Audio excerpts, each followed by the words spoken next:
প্রতিদিন গাজার শিশুরা এক ফোঁটা পানির অভাবে মারা যাচ্ছে।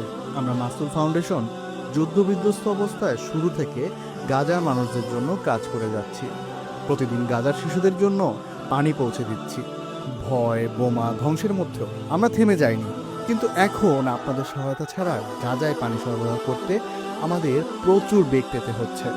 গাজা এখন একটা পিপাসার মরুভূমি। শুধু পিপাসা না, মৃত্যুর প্রতিদিনের অপেক্ষা।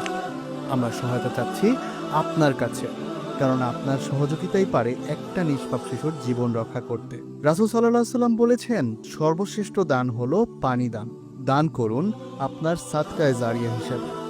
আপনি যদি এগিয়ে আসেন, তাহলে অন্তত একটা ছোট্ট শিশুর জীবন বাঁচতে পারে। আপনার যা আছে তা দিয়ে সহায়তা করুন, যাতে অন্তত একটা শিশুর মুখে পানি পৌঁছে দিতে পারে। পানি দিন, জীবন বাঁচান। এটা শুধু সাহায্য নয়, এটা ঈমানের পরিচয়।